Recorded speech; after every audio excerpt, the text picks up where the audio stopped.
The Storytime Historian.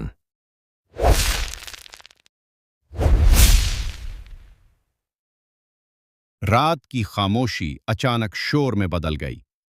किले के राहदारियों में सिपाहियों के कदम गूंज रहे थे। मशलों की रोशनी पथरीली दीवारों पर नाच रही थी, जबकि उस्मान और उसके साथी खुफिया कमरे के अंदर खड़े थे। वो आ गए हैं, दोगान ने सरगोशी की। उस्मान ने फौरन फैसला किया। दोगान, जख्मी नौजवान को लेकर सरंग की तरफ जाओ। अगर वो जिंदा रहा तो किले की हकीकत दुनिया के सामने आ जाएगी। दोगान ने इनकार करना चाहा, मगर उस्मान की आंखों में अज़्म देखकर खामोश हो गया। और आप? उस्मान ने तलवार निकाली। मैं उनका रास्ता रोकूंगा। चंद ही लम्हों बाद दरवाजा जोर से खुला और मंगोल सिपाही अंदर घुस आए। उस्मान बिजली की तरह उन पर टूट पड़ा। तलवारों की झिनकार पूरे कमरे में गूंजने लगी। एक सिपाही जमीन पर गिरा, दूसरा दीवार से जा टकराया, मगर दुश्मन बहुत ज्यादा थे। दूसरी तरफ दोगान जख्मी नौजवान और दरबान को लेकर सुरंग की तरफ बढ़ रहा था। सुरंग तंग और तारीक थी।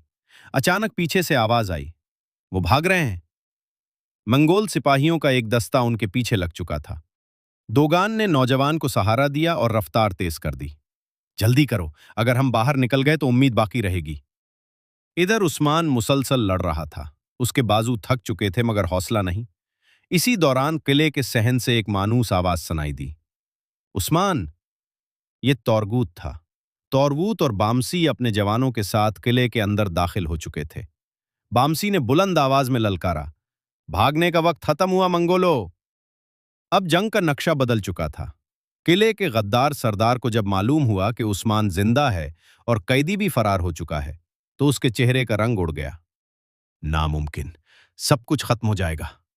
उसने फौरन घोड़ा तैयार करने का हुक्म दिया।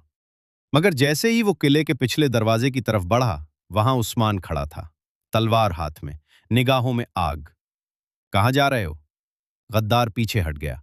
तुम समझते हो तुम जीत गए हो? नवयान तुम सबको तबाह कर देगा।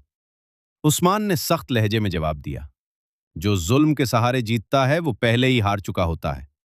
गद्दार ने हमला किया, मगर चंद ही वारों के बाद उसकी तलवार जमीन पर गिर चुकी थी। सिपाहियों ने उसे गिरफ्तार कर लिया। सुबह की पहली करन के साथ किले के लोग सहन में जमा थे। जख्मी नौजवान को उनके सामने लाया गया। दरबान ने सबके सामने हकीकत बयान की। यही असल वारिस है। इसके वालिद को धोखे से कत्ल किया गया था। लोगों में गुस्से की लहर दौड़ गई। गद्दार को जंजीरों में जकड़ दिया गया। नौजवान ने उस्मान की तरफ देखकर कहा, आपने सिर्फ मेरी जान नहीं बचाई, आपने पूरे किले को बचा लिया। उस्मान ने मुस्कुराकर जवाब दिया, मैंने सिर्फ अपना फर्ज अदा किया है। जब उस्मान वापस कबीले पहुंचा तो अर्तुगरुल खेमे के बाहर खड़ा था। उसने अपने बेटे को देखा और कहा, तुमने तलवार से ज्यादा अकल का इस्तेमाल किया। यही एक हुक्मरान की निशानी है।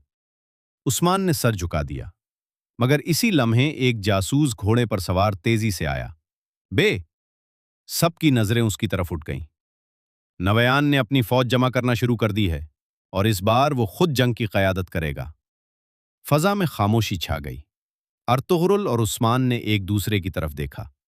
वो जानते थे, असल जंग अभी शुरू होने वाली थी।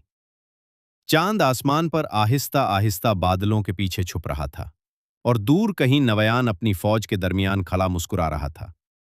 अगला वार आखिरी वार होगा।